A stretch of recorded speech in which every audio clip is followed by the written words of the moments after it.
Shabbat Shalom, my friends. Our Sedra is Kedoshim, Leviticus 19:1 to 20:27. I think that it's time for an apology, a long overdue apology.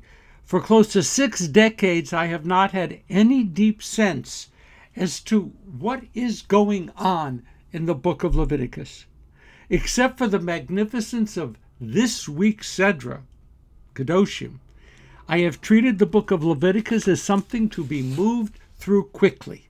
The book begins with so much detail about sacrifices, then skin diseases and diseases that afflicted physical structures, then long lists of who may marry whom, and what I felt to be far too much detail about the work of the priests.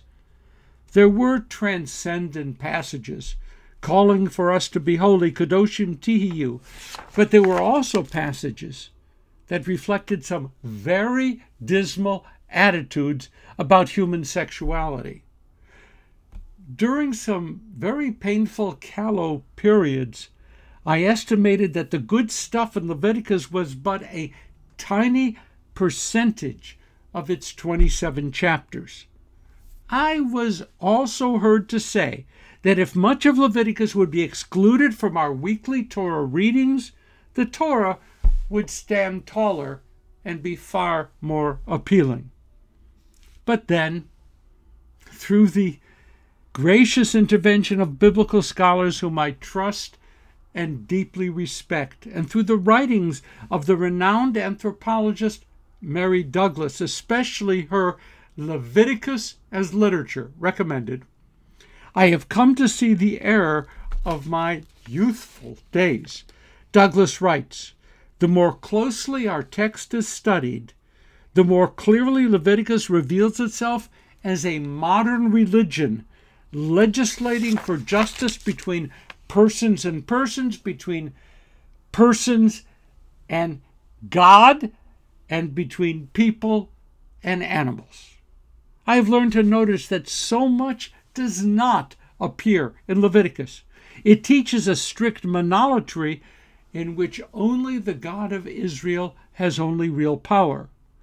Granting to any other spirit or angel any independent power would be, quote, an unpardonable insight to the majesty of the one God, close quote. So, then there is the role of the king in Leviticus. Actually, there is a total lack of reference to the monarchy. No kings in Leviticus, reflecting the high probability that Leviticus was composed after the fall of the last Jewish king. Douglas maintains that it was, quote, a literary tour de force that eliminated the monarchy from ancient texts about rights in which the role of the king had been central for at least 600 years. So, no polytheism here, no gods, no oracles, no ancestors.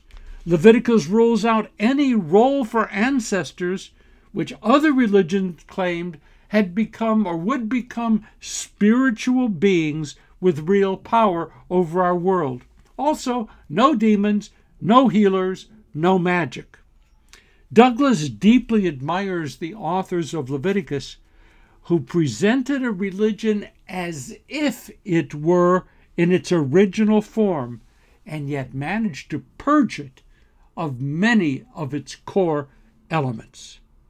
In place of all that Leviticus rejects, Leviticus places at the center the justice and righteousness of God and the covenants that have bound Israelites to God from Noah to Abraham, Isaac, Jacob, to the covenant at Sinai. The Leviticus that we read and study was written during a period of enormous stress and upheaval. I was wrong, mea culpa, in trying to read Leviticus, something that naturally flows from the book of Exodus and that naturally leads to the book of Numbers. It doesn't work that way. Leviticus weaves powerful analogies between the desert tabernacle and Mount Sinai. Bottom line is that Leviticus reforms the ancient Israelite religion while somehow retaining all of its connections between a people and its God. Rabbi Jonathan Sacks, who most certainly would not have accepted Mary Douglas's analysis, nevertheless looks at our Sedra Kedoshim as something which he calls, quote, one of the greatest, if unacknowledged, contributions of Judaism to the world, close quote. Sacks knew that Leviticus was a revolutionary reshaping of Judaism, but he managed to express his awareness in very traditional terms. The entire people, not just the priests, were told to aspire toward holiness, and life, all of life, is declared to be sacred, human life as well as animal life. Holiness was not to be restricted to sacrificial acts. Instead, holiness is to become characteristic of how we work our fields, make our clothes, administer justice, pay our workers, and conduct our business. Holy.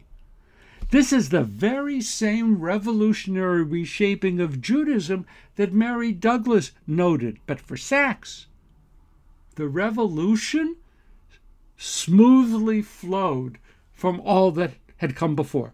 No questions asked, no questions needed. There was no disruption. Sacks acknowledged that Leviticus is all about the radical democratization of holiness. What a great phrase.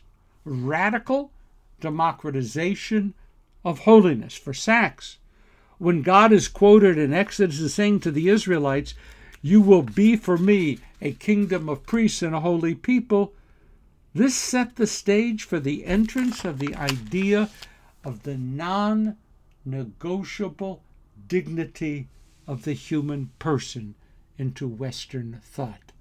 Wow. Sacks doesn't want to give up on monarchy. He sees us as equal citizens of a nation whose sovereign is God.